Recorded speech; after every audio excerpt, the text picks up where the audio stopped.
He died on February 25th, 2021, in a federal medical center in North Carolina, 81 years old, blind in one eye, his projected release date still a decade away.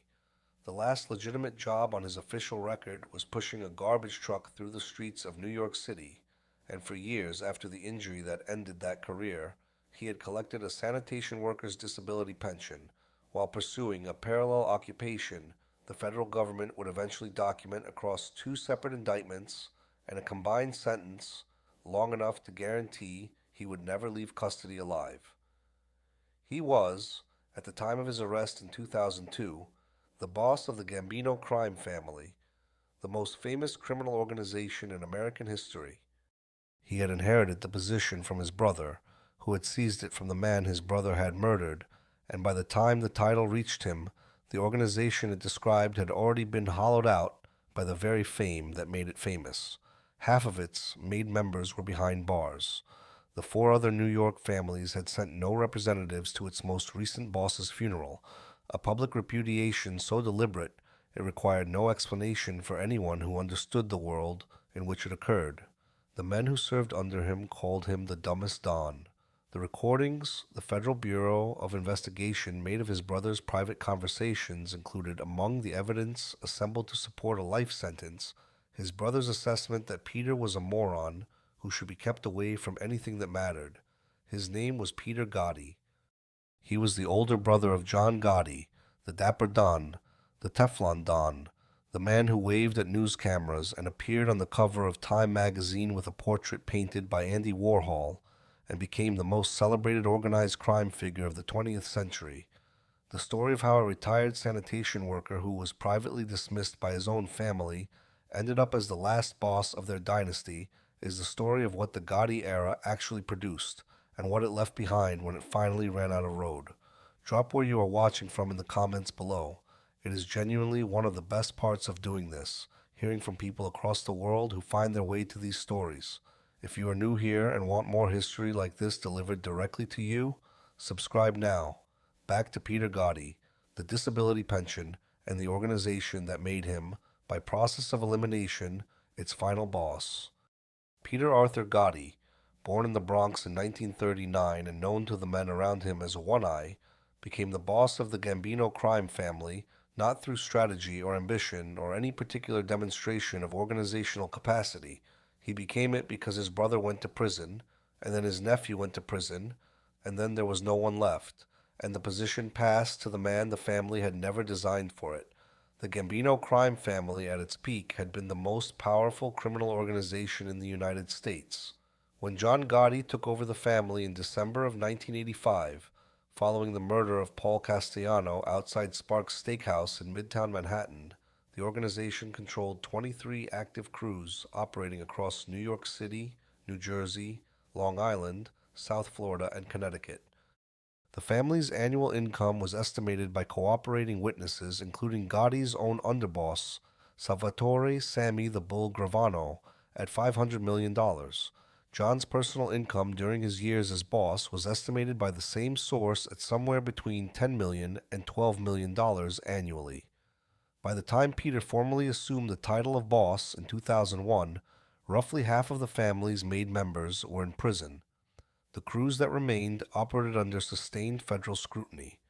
The four other New York families had sent no representatives to John Gotti's funeral in 2002, a public accounting of what the Gotti era had been worth to the people who had to coexist alongside it. The family John had made famous was not the family Peter received. The family Peter received was what remained when the famous one finished dismantling itself. Peter could not attend the funeral because he was already in federal custody, having been indicted days before John died. That detail carried a particular precision about the nature of his inheritance. He was the nominal boss of an organization the other families had publicly walked away from. He was sitting in a holding facility awaiting trial. He had been arrested before the man whose title he now held had stopped breathing. The captains and soldiers who made up what remained of the Gambino organization did not greet the transition with confidence. The nickname the Dumbest Don had attached itself to Peter across the years he spent as a capo regime, a private assessment that circulated among the membership with the casual contempt men reserved for superiors they do not respect. Louis Casman, a close confidant of John Gotti, who spoke to reporters following Peter's death in 2021, described Peter as a regular knockaround guy who didn't let his title go to his head. The description was offered as affection or something adjacent to it, but it also stated plainly what Peter was. Not a strategist, not a negotiator, not a man capable of projecting the kind of authority that commanding one of the 5 major criminal organizations of New York City required.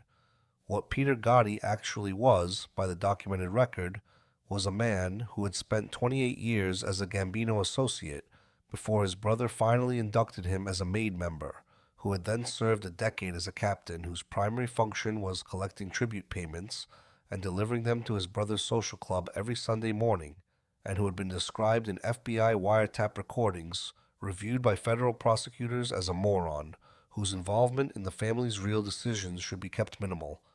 He was 61 years old when he became acting boss in 1999. He had accumulated more years as a sanitation worker than most American crime bosses spend building toward the position Peter fell into by default. The combined sentences that eventually resulted from his time as boss totaled 25 years, imposed when he was 65 years old. His projected release date was September of 2031. He died in February of 2021, 10 years before that date arrived, in the same federal medical system that had taken his brother 19 years before him. John Gotti died at 61, famous and permanently convicted. Peter Gotti died at 81, largely unnoticed and equally permanently convicted. The flamboyant brother and the invisible one ended in the same institution, and the organization they had both served had long since ceased to function at anything approaching its former capacity by the time the second of them stopped breathing. But none of that was visible yet in the decade that mattered most. To understand how Peter Gotti ended up as the man holding the title at the end of the era, it is necessary to go back past all of it, past the indictments and the courtrooms and the sentences, past even the years when the name Gotti was the subject of continuous press coverage, to a block in East New York, Brooklyn, where 5 brothers grew up watching men who had something their family did not and made the same decision, one after another, about which direction their lives would take.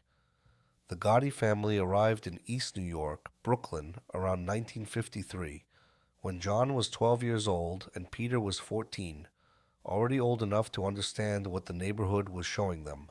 Before Brooklyn, there had been the South Bronx.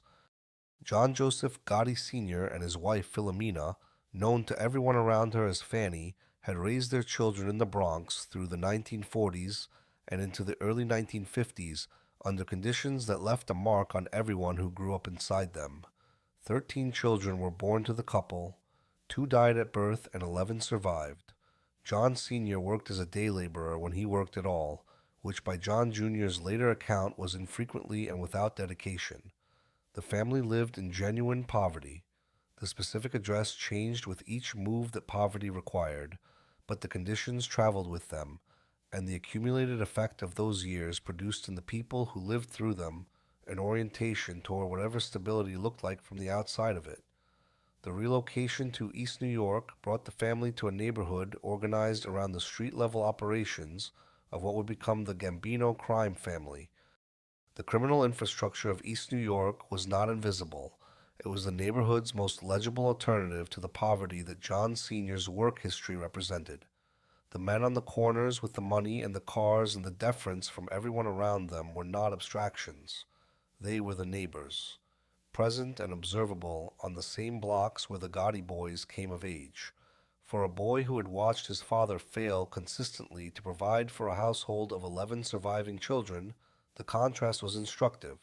John Jr. later told Gravano that his father had never worked a day in his life, never provided for the family, never earned anything. The description, whatever its accuracy as biography, captured the emotional truth of what that household felt like to the people inside it. Peter, 14 months older than John, watched the same father and came to the same neighborhood and reached the same conclusion about the direction a life like theirs should point. 5 of the brothers who grew up in that household became made members of the Gambino crime family. Gene was the first to build a significant criminal profile, running into serious federal trouble through narcotics operations that drew sustained law enforcement attention to the entire crew. John became the most famous of them all, which is to say, the most famous of anyone in their world, and considerably beyond it. Richard was eventually convicted alongside Peter on waterfront racketeering charges. Vincent, the youngest, was inducted as a Maid member in 2002, the year John died. Peter was the oldest, and by the documented record, the least distinguished.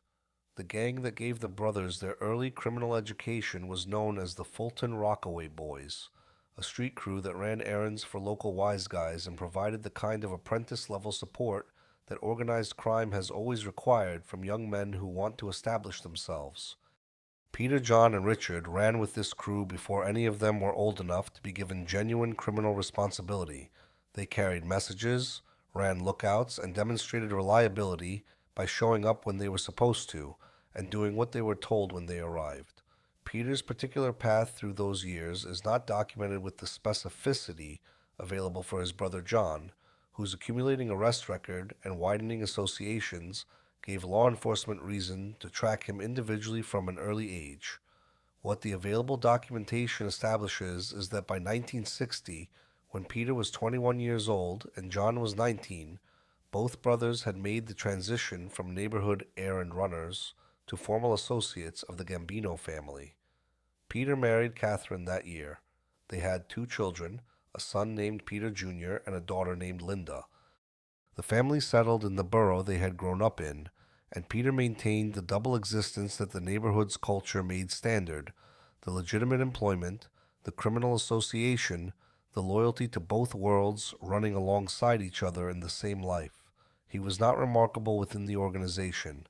He did not stand out.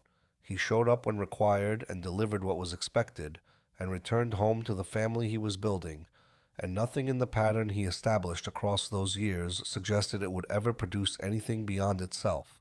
He was one of 5 brothers making the same choice in the same organization, shaped by the same forces, directed toward the same institutional destination. What distinguished him from the others would only become clear much later, when everything the others had built had run out. For 28 years, Peter Gotti worked for the New York City Department of Sanitation and served as an associate of the Gambino family, in no particular order of priority, and neither world he occupied asked more of him than he was prepared to give.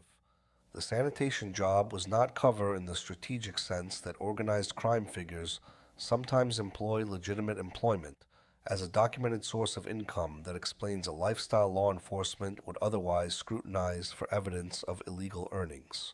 It was simply a job, steady municipal work that a man with Peter's background and limited formal education could obtain and hold without unusual difficulty.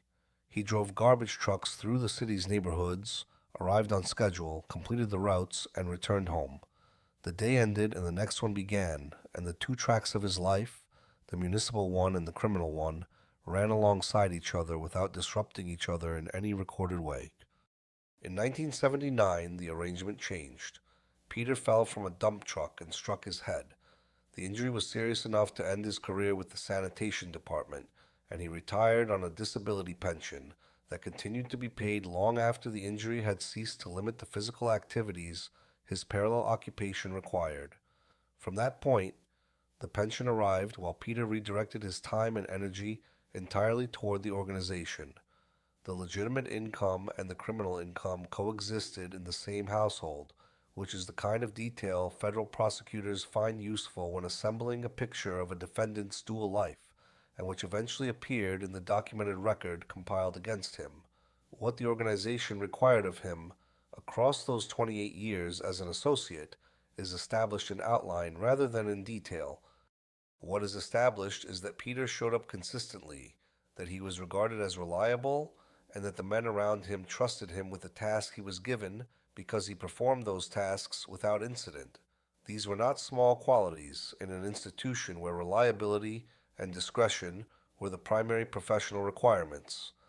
They were simply not the qualities that produced advancement. Then his brother became the boss. John Gotti took over the Gambino family in December of 1985, and among the consequences of that transition was the authority to determine who, in the organization John now controlled, merited formal membership as a made man. For Peter, the answer arrived on December 24th, 1988, when John inducted him as a made member of the Gambino family at the age of 49.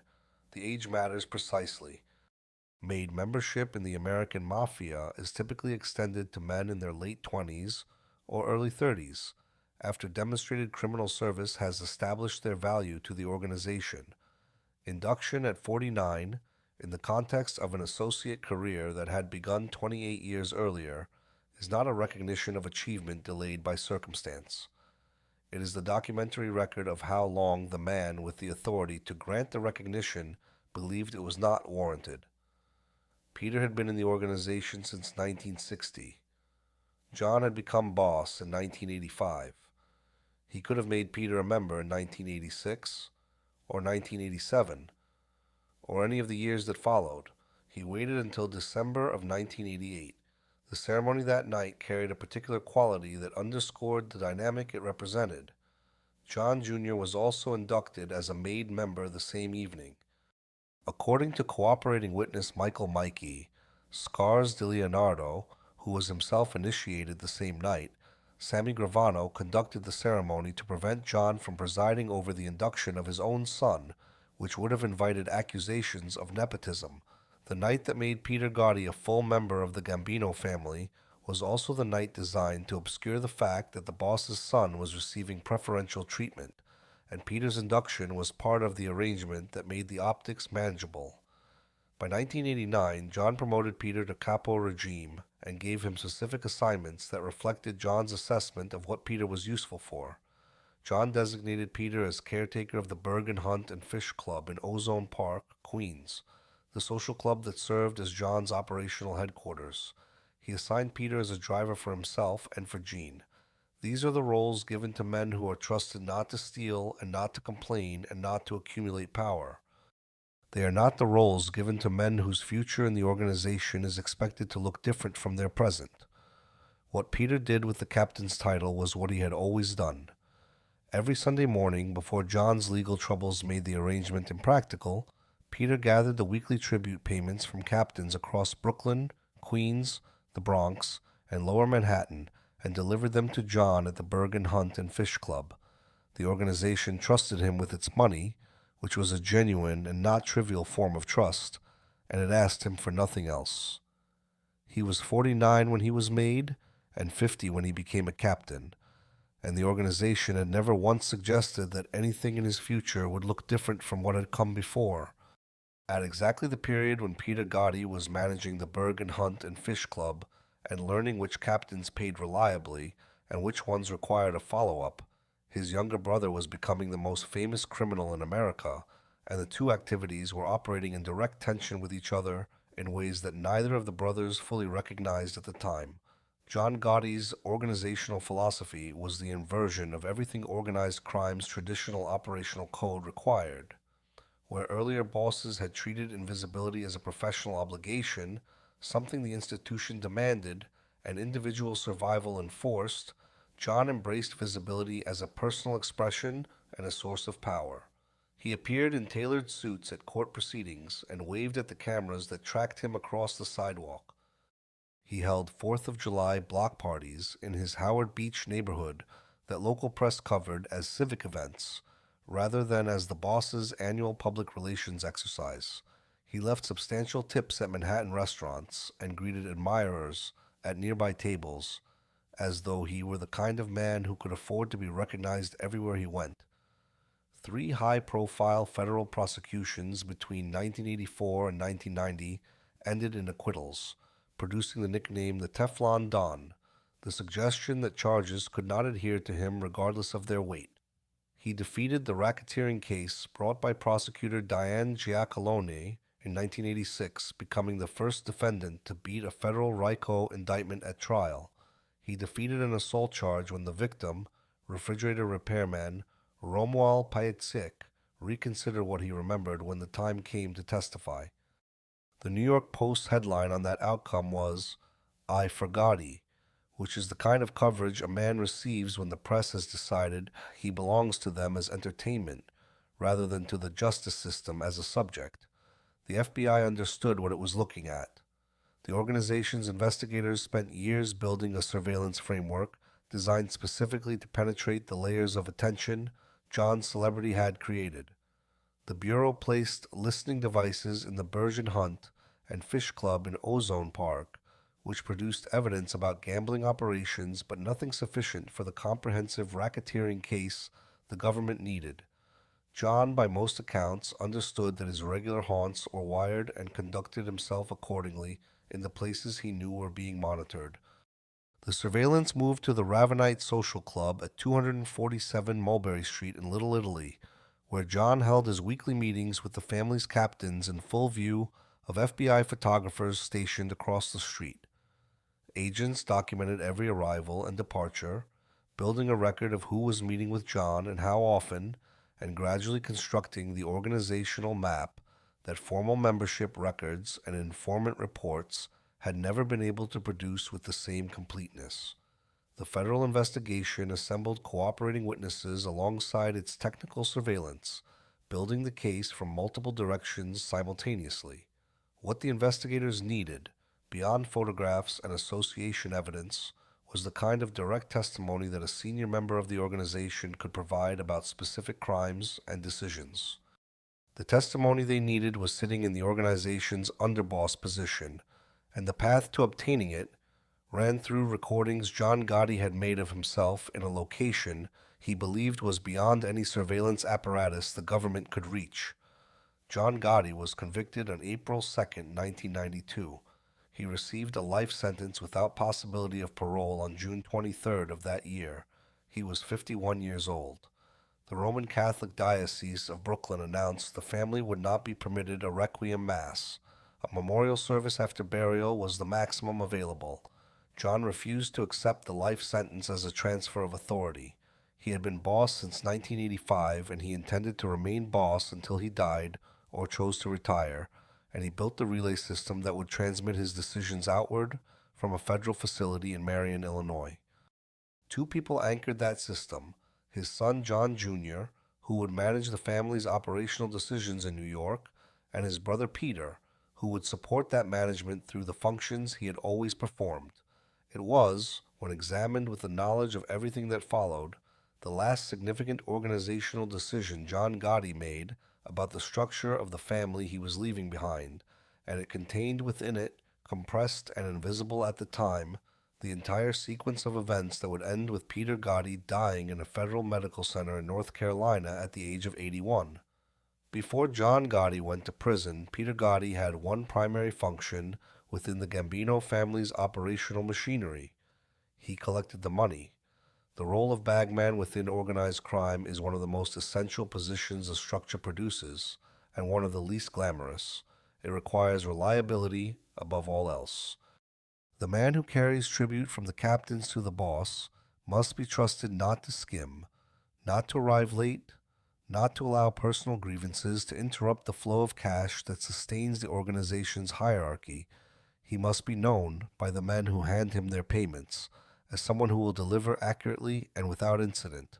He must be trusted by the man who receives the deliveries as someone who will not use the access the role provides to accumulate influence beyond what the role strictly requires. Peter Gotti was an excellent bagman.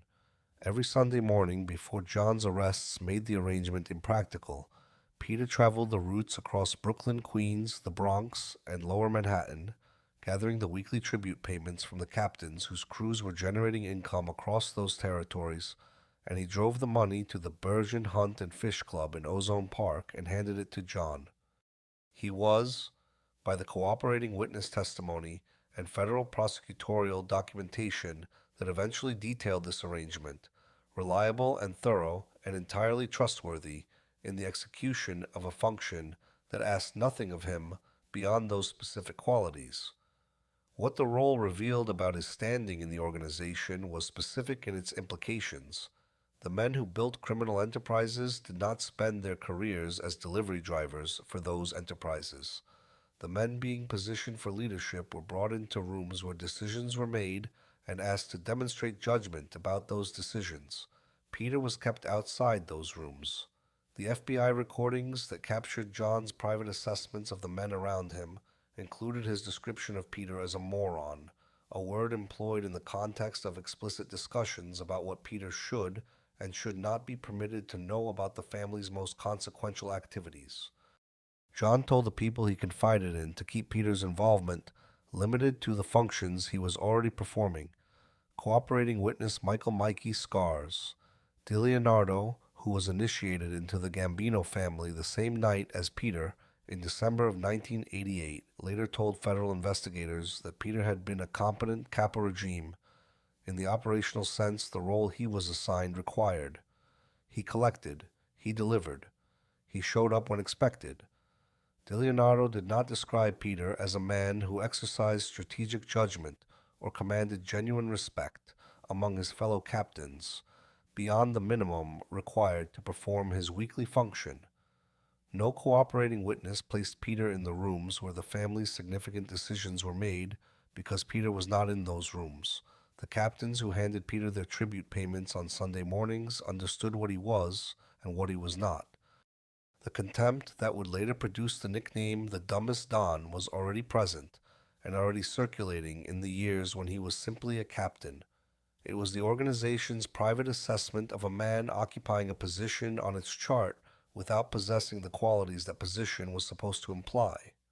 This internal assessment had no operational consequence, while John was present and functioning as the organization's actual authority. John made the decisions.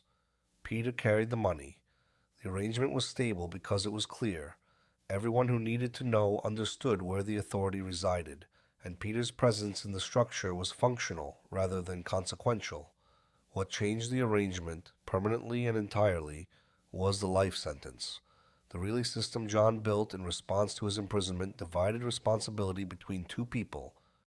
His son John Jr. would carry the operational weight, managing the family's day-to-day activities and its relationships with the other families.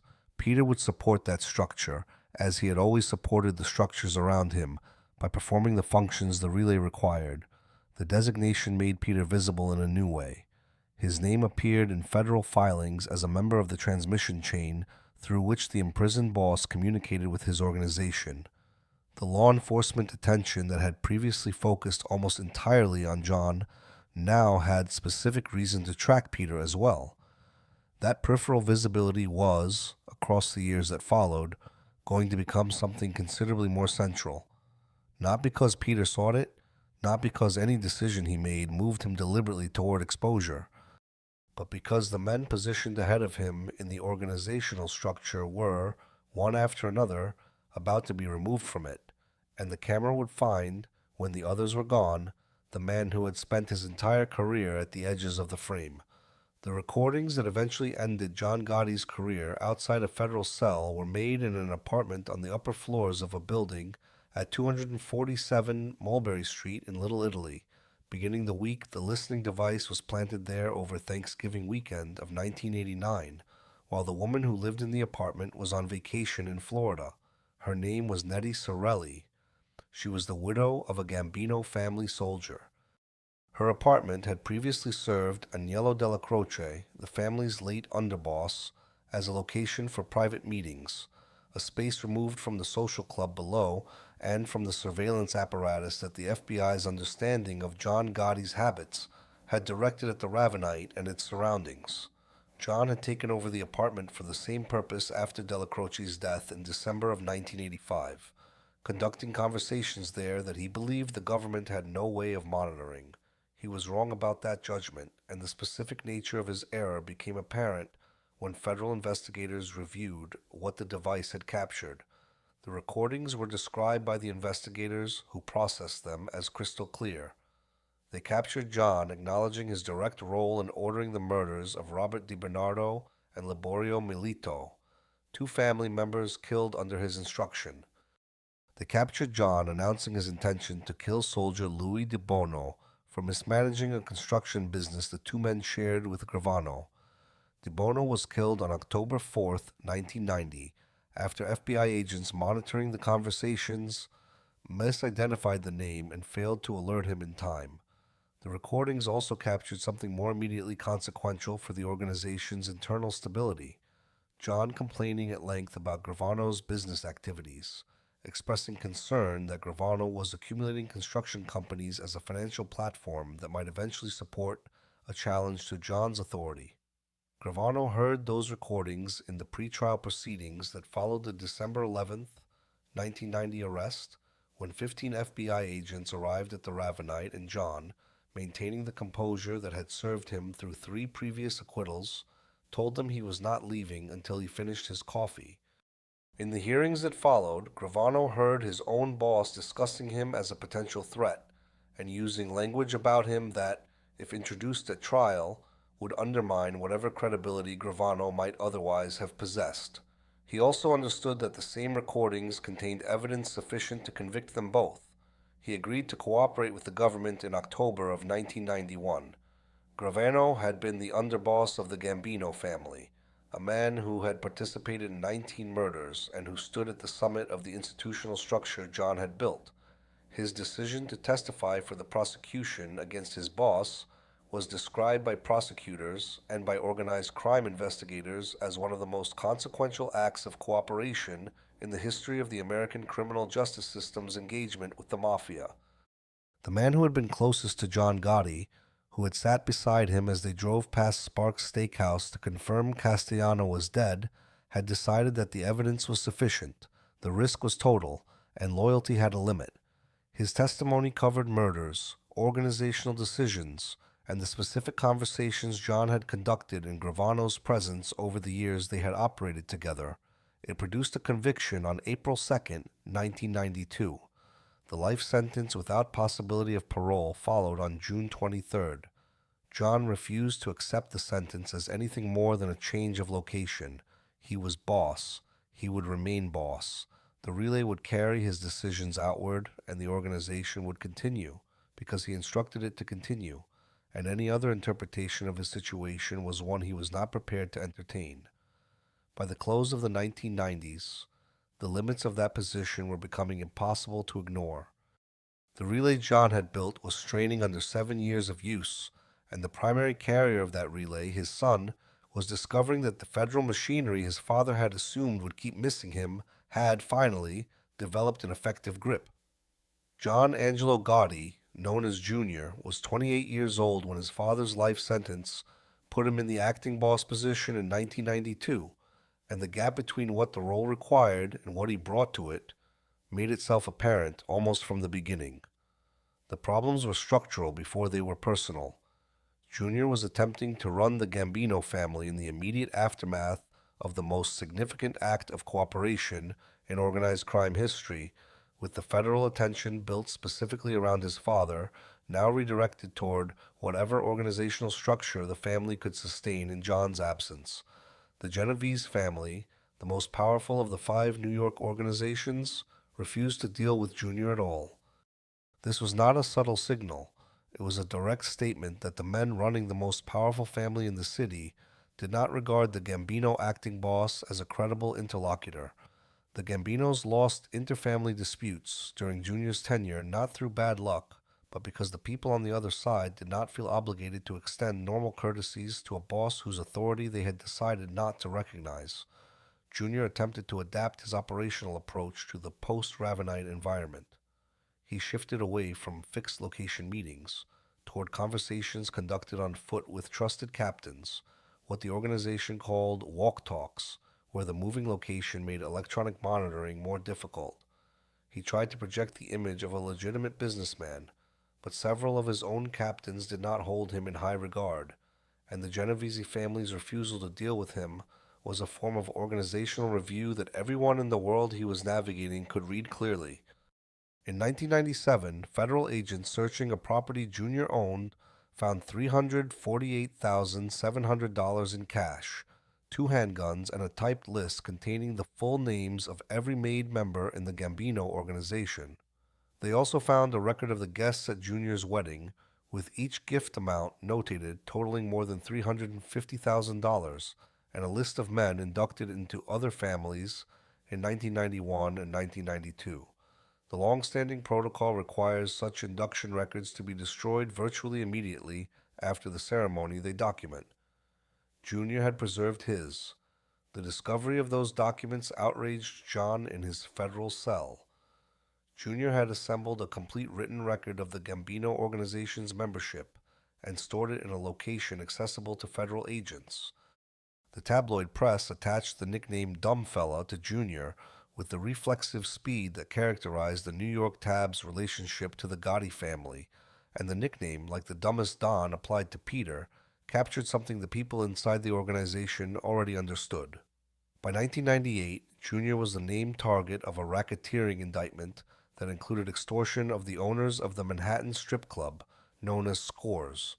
The indictment alleged the Gambinos had extracted $1 million from the club's owners over a 6-year period, with Jr.'s personal share totaling $100,000. On April 5, 1999, against his father's explicit instructions and over his father's specific objections, Jr. pleaded guilty to 4 counts of racketeering, including bribery, extortion, and the use of threats of violence. He was sentenced to 6 years and 5 months in federal prison and fined $1 million. John, receiving the news from his cell in Springfield, Missouri, where throat cancer had required a transfer to the Federal Medical Center, was by multiple accounts furious. He had built the relay around the assumption that Jr. would hold the position. Jr. had decided that holding was not worth what it was going to cost him.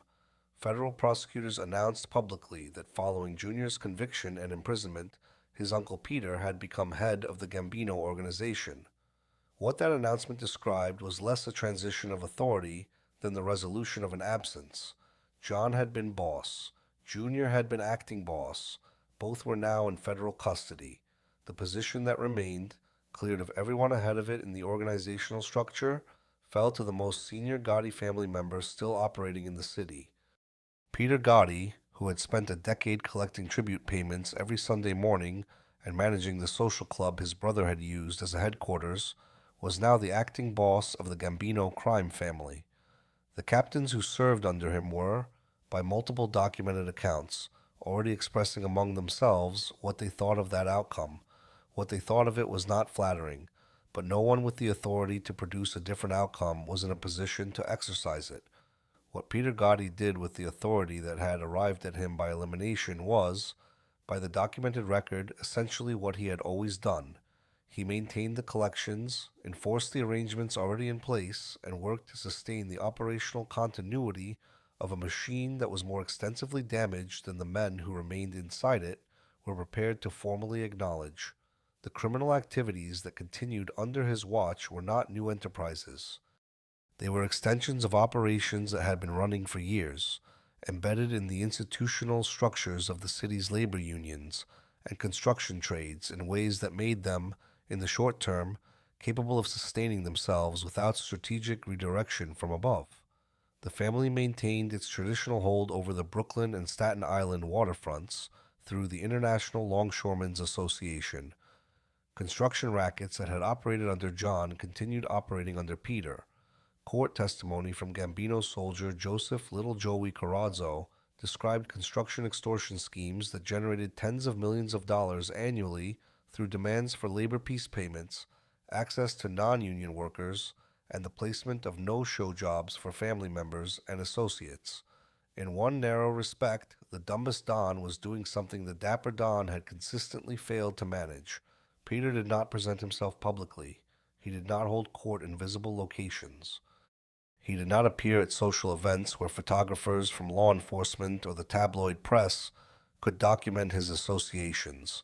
His obscurity was not a discipline he had acquired or a strategy he had designed. It was simply his nature, the habits of a lifetime as the less visible Gotti brother, carrying forward without adjustment into the position that had fallen to him. In a different organization, under different circumstances, this quality might have been recognized as the primary professional virtue an organized crime boss could demonstrate. In the Gambino family in 2000 and 2001, it was visible mainly as the absence of the ambition John had always possessed in excess. The most consequential decision the documented record attributes to Peter's tenure concerned the man whose testimony had permanently ended John's freedom.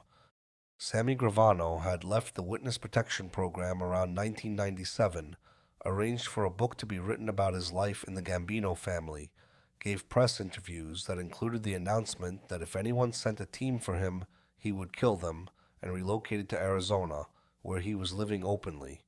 His public visibility was a provocation in the most direct available sense, and his physical location made him, in theory, findable. Peter's organization dispatched associates to Arizona. The plan, according to federal prosecutors, involved a homemade landmine or a hunting rifle and a bounty of $70,000 on Gravano's head. Thomas Huck Carbonaro was named alongside Peter in the charges connected to this plan. The conspiracy ran from October of 1999 through May of 2000. The plan failed for a reason that had nothing to do with Peter's organizational capacity or the competence of the men he sent.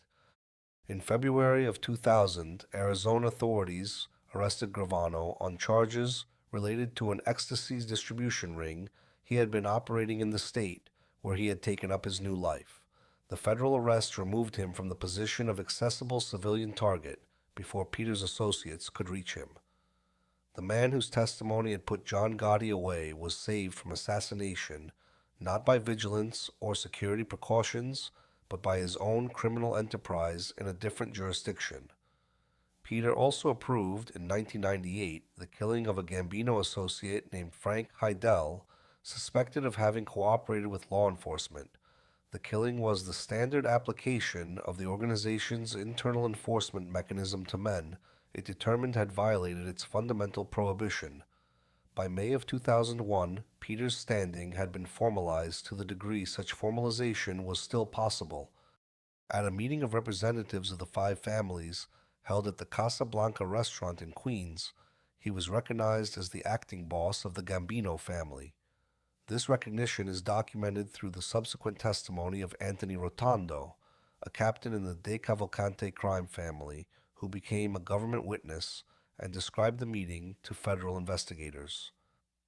John Gotti died on June 10, 2002, at the United States Medical Center for Federal Prisoners in Springfield, Missouri, at the age of 61.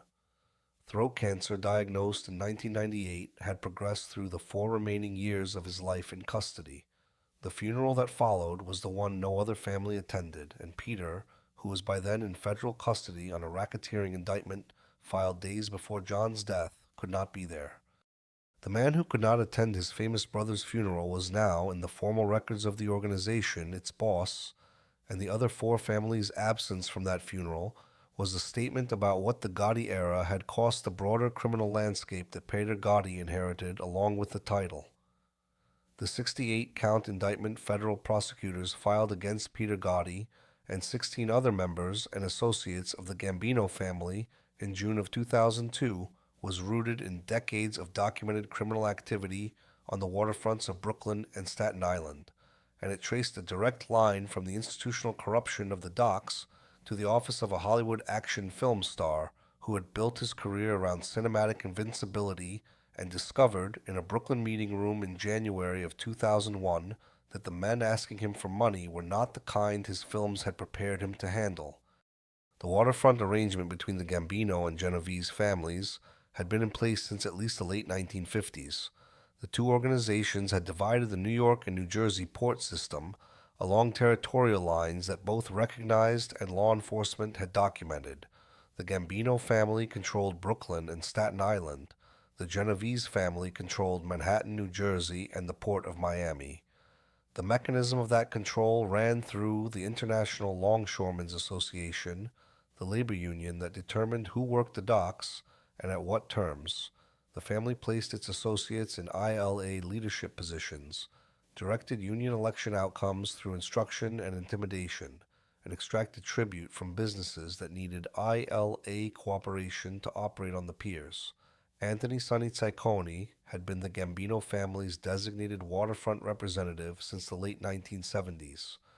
He served simultaneously as a Gambino captain and as a vice president of the ILA, a position that allowed him to exercise authority over both the union structure and the criminal organization's dock operations from the same chair. Frank Scalo, who had served as president of ILA Local 1814, later told the court what that arrangement felt like from inside it. Ciccone told him what to do on many occasions.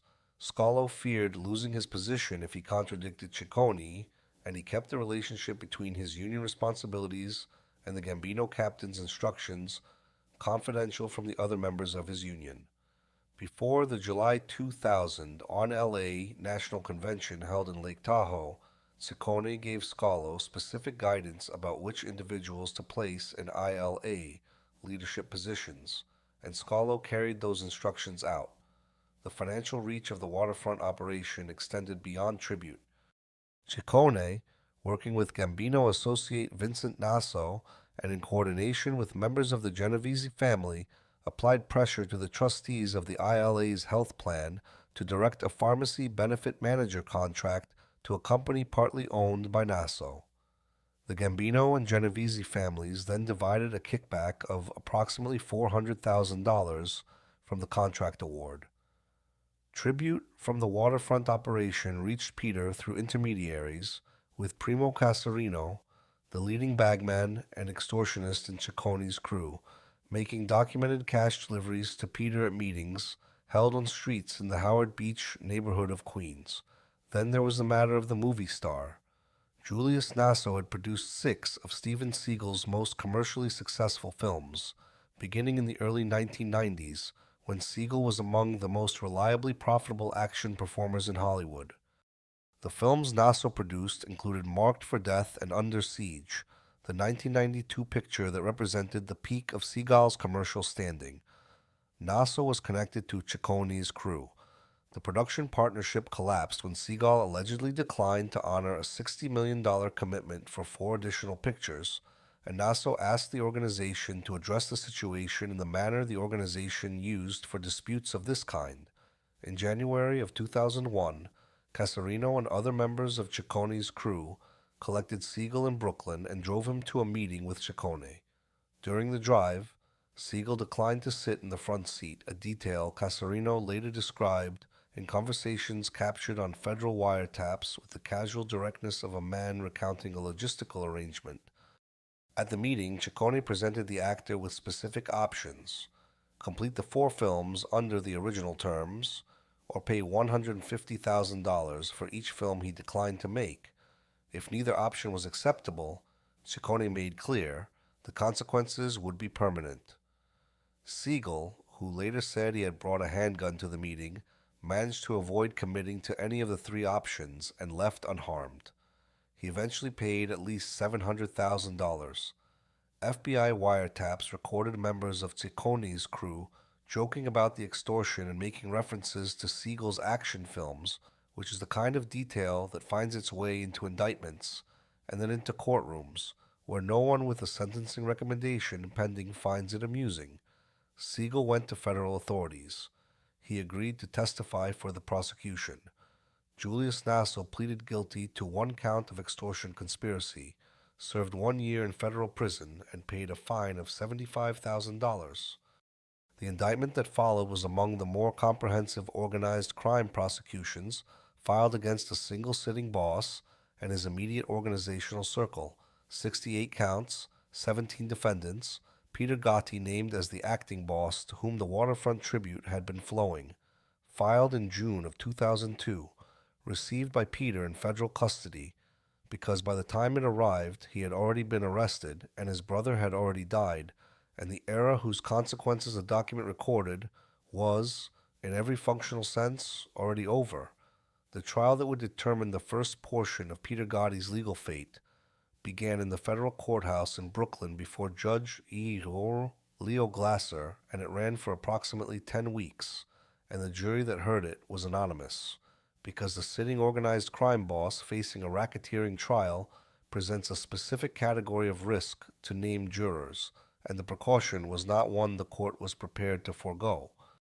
The prosecution was directed by United States Attorney Roslyn Mouskoff of the Eastern District of New York, whose office had assembled the case over 3 years of investigation using court-authorized wiretaps, extended surveillance operations, and cooperating witnesses who had been present inside the organization and were now prepared to describe what they had observed. The evidence was not circumstantial in a way that required inference.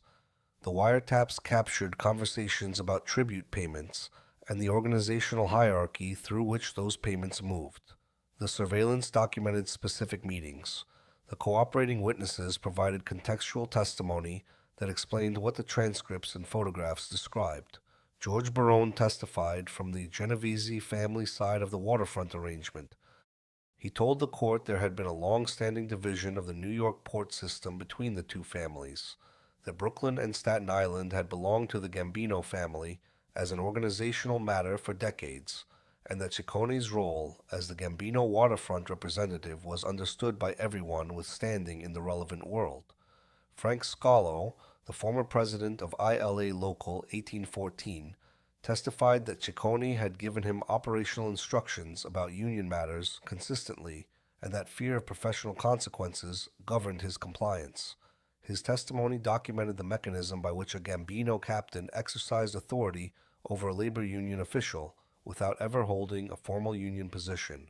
Steven Seagal appeared in the same courtroom where Peter Gotti sat as a defendant and described January of 2001 in specific terms. The car, the meeting, the options Ciccone had presented, and the payment he had eventually made. He was, for the prosecution's purposes, the kind of witness whose credibility required no complicated establishment. He was a civilian with no criminal history, whose account of what had been done to him could be corroborated by the FBI wiretap recordings of the men who had done it, discussing it among themselves afterward. The co-defendants convicted alongside Peter in this first trial included his brother Richard V.V. Gotti, his nephew Richard G. Gotti, Anthony Ciccone, and Primo Casarino. On March 17, 2003, the jury returned its verdict. Peter Gotti was convicted of extortion, money laundering, and racketeering related to the Brooklyn and Staten Island waterfront operations and of the attempted extortion of Steven Seagal. During the trial, Peter's defense had placed into the record a documented account of his medical condition. He was blind in one eye from glaucoma. He suffered from thyroid goiter, sciatica, emphysema, rheumatoid arthritis, post-concussion syndrome, and depression. The list was not incidental to the proceedings. It would grow considerably longer as the years ahead accumulated their own additions. On April 15, 2004, Judge Frederick Block sentenced Peter Gotti to 9 years and 4 months in federal prison. A separate prosecution addressed a different set of charges, racketeering related to extortion in the construction industry and conspiracy to commit murder in connection with the plan against Gravano. The second case charged that Peter and Thomas Huck Carbonaro had conspired between October of 1999 and May of 2000 to kill Gravano in Arizona using a homemade landmine or a hunting rifle, and that the plan had failed only because Gravano had been arrested in unrelated drug charges before the killing could occur. On December 22, 2004, Peter Gotti was convicted in the second case on the racketeering charges and on the conspiracy to murder count. On July 27, 2005, Judge Richard C. Casey sentenced Peter Gotti to 25 years in federal prison. The projected release date was recorded as September 10, 2031.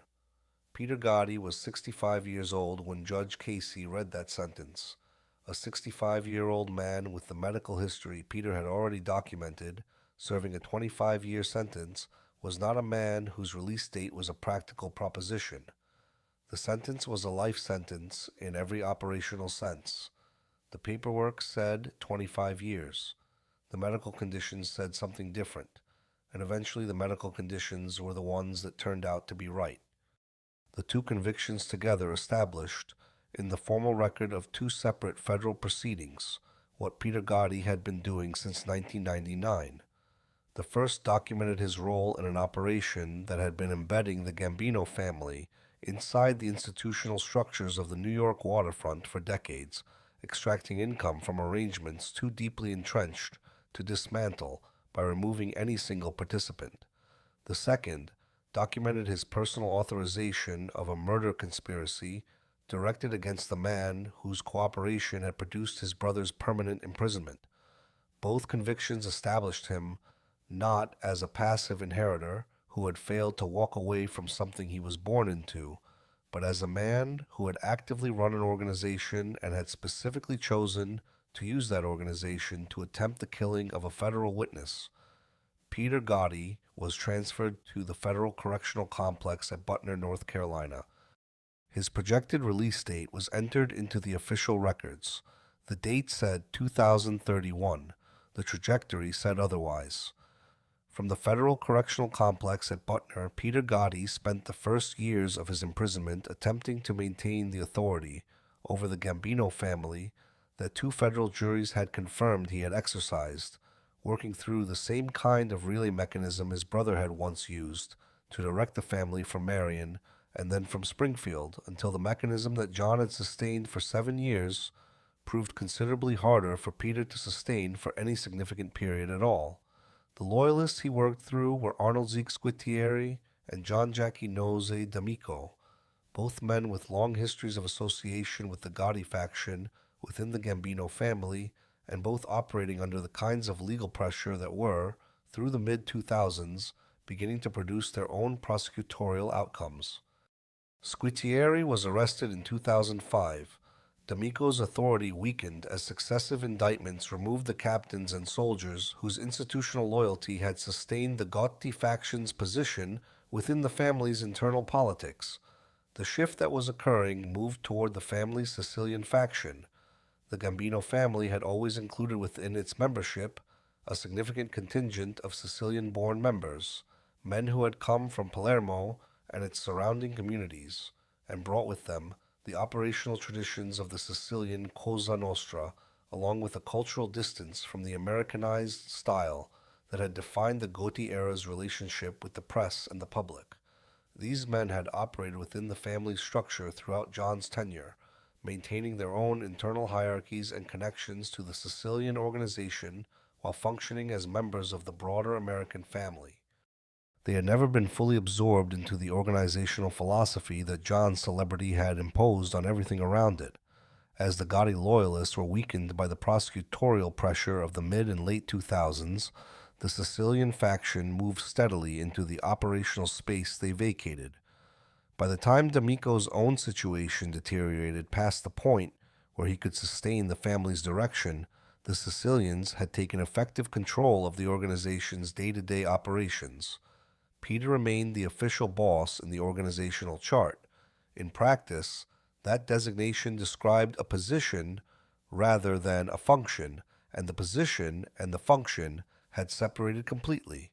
In July of 2011, the formal transition was completed.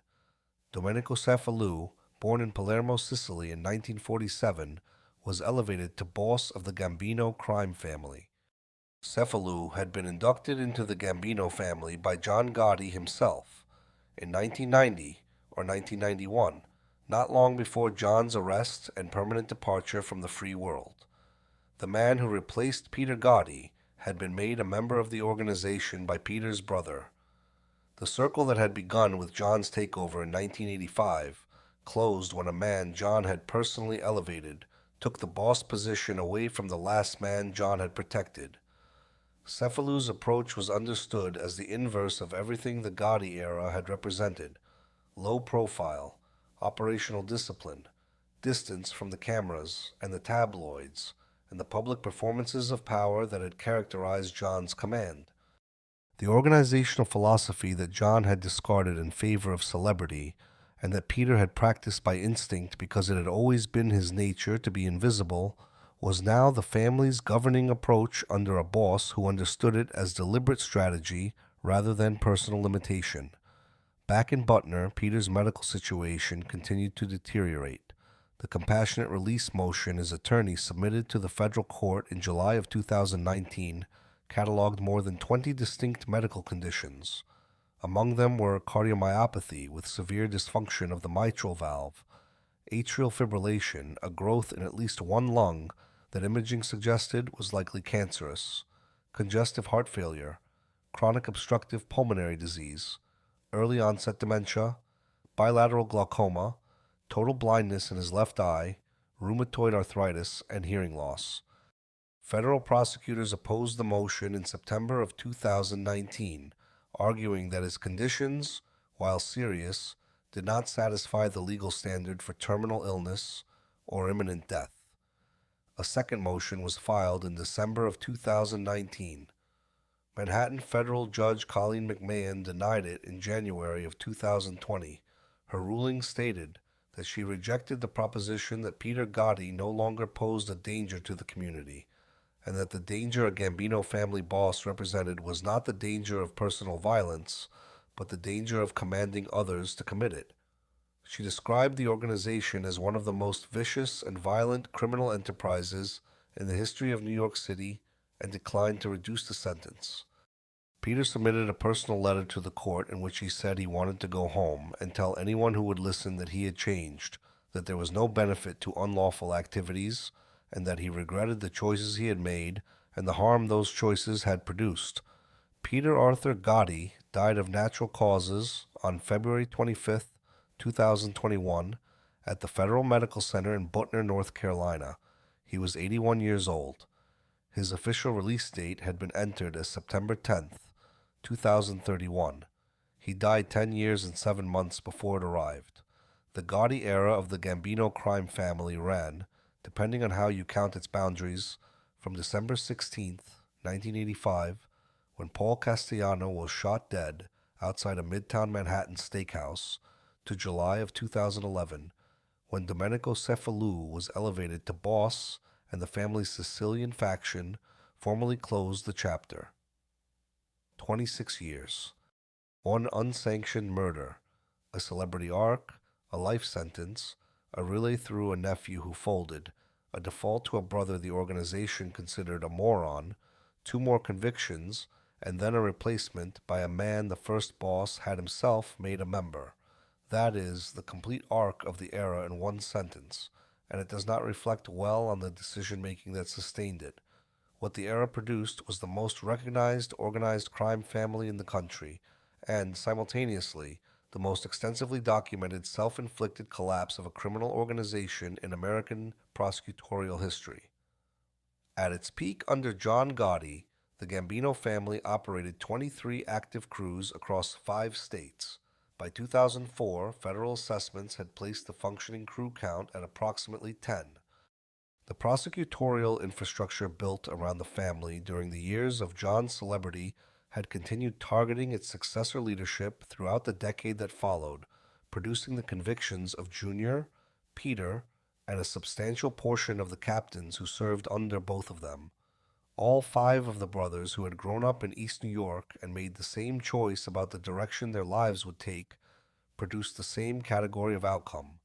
Gene was convicted of heroin trafficking in the late 1980s and served years in federal prison. John received a life sentence and died in federal custody at 61. Richard was convicted alongside Peter on the waterfront racketeering charges. Vincent, the youngest, was inducted as a made member in 2002, the year John died, entering the organization at the moment of its terminal phase.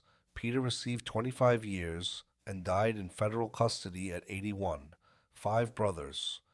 5 entries in the federal criminal record system. One organization that ended the era smaller, more thoroughly compromised, and more completely mapped by law enforcement than it had been when John first assumed the boss position by ordering the killing of the man who held it before him. The historical comparison the Gotti era most consistently invites is the contrast with what was happening simultaneously in the Genovese family under Vincent Gigante. Gigante ran the Genovese family throughout the same period that John Gotti was making the Gambinos famous, and he ran it on the opposite philosophical basis, total invisibility, a deliberately constructed performance designed to keep him out of any courtroom long enough to complete his career. The Genovese family survived the 1980s and 1990s as a functioning organization. The Gambino family did not survive that period with its leadership structure intact or its organizational capacity preserved. 2 bosses, 2 philosophies, 2 outcomes. The documented record is specific about which approach produced which result. What Peter Gotti's particular story adds to that comparison is the footnote that his invisibility was not a strategy he chose. He was invisible because he had always been invisible, because his brother had never given him reason to be otherwise, because the organization had never required more of him than showing up on Sunday mornings with the tribute money. When he became boss, those habits carried forward without deliberate design, and they served him, in the narrow operational sense of avoiding the specific surveillance that had been built around John's visibility, better than John's own habits had served John. The federal investigations that eventually brought Peter down targeted not his public behavior but his organizational activities, the same activities the family had been conducting for decades, embedded too deeply in the institutional structures of the docks and the construction industry to disappear because the man running them kept a low profile. The boss who replaced him took those lessons and applied them as deliberate policy. The family stabilized under Cefalu's direction at a reduced scale in ways it had been incapable of sustaining under any of the goddess. There is one detail in the record that carries particular weight when viewed across the complete arc. Domenico Cefalu, the man who formally ended the Gotti era by replacing Peter as boss in 2011, was a member of the Gambino crime family because John Gotti had inducted him in the early 1990s, just before John's own arrest and life sentence. John elevated Cefalu to membership in the organization. Cefalu outlasted John, outlasted Jr., outlasted Peter, and ultimately took the position Peter had held. The man the Dapper Don made into a member replaced the last man the Dapper Don left behind to protect it. The era consumed itself in the specific way that the choices made at its beginning guaranteed it would. Every decision John made that was designed to preserve and extend his personal authority contributed, by the sequence of consequences those decisions set in motion, to the erosion of exactly that authority.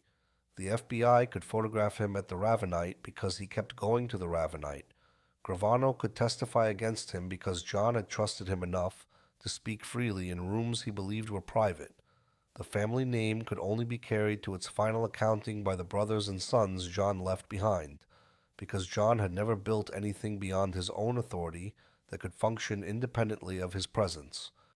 There is a version of Peter Gotti's story in which the man who spent 28 years collecting garbage and then spent another decade collecting tribute payments and then spent the final chapter of his active criminal life collecting the consequences of decisions other people had made, was, in some narrow and accidental way, the right man for the final chapter of the era's history, not because he was capable of the position, not because he was suited to its demands in any documented sense, but because the position, by the time it reached him, had already been reduced by everything that preceded it to something a man without ambition could hold for a short period before the machinery built to dismantle it finished the work. He died in Butner in 2021. His brother had died in Springfield in 2002. The Dapper Don went first at 61, famous and convicted, his name on the cover of Time magazine and his body in a federal cell. The man his own family had called the dumbest Don followed 19 years later, at 81, long since displaced from the organization's practical leadership by a Sicilian-born mobster his brother had inducted before either of them knew what John's choices were going to cost. What the sanitation workers' disability pension represents, in the final accounting, is not primarily irony, though it is that. It represents the most honest document in the record of Peter Gotti's working life, a man who drove a garbage truck through the streets of New York City, injured himself on the job, collected the pension the city owed him, and spent the years after the injury in the parallel employment that the neighborhood he grew up in had always made available to men who chose it. The disability check and the Gambino family membership coexisted without contradiction for years because they described the same fundamental truth about Peter Gotti, a man of limited ambitions who did what was available and reliable and asked nothing of his circumstances beyond their continuation. His brother asked considerably more.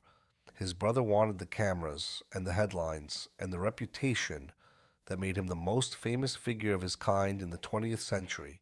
He got all of it, and the price was everything the organization had built across the decades before he arrived to claim it as his own and make it something the federal government could bring a comprehensive case against. Peter held what remained afterward for a brief period, without seeking it and without particular distinction. The federal government brought a comprehensive case against him too, because the waterfront operations and the murder conspiracy and the construction rackets were the same operations the family had been running, regardless of who held the title, and the title was sufficient to establish his accountability for all of them. He held the position nobody else wanted. He served the sentence the position earned. He died in the institution that eventually took everyone who had stood where he stood in a room a long way from East New York, in a year when his release date was still a decade away, and the organization that had given him the title had long since stopped caring whether he ever used it again.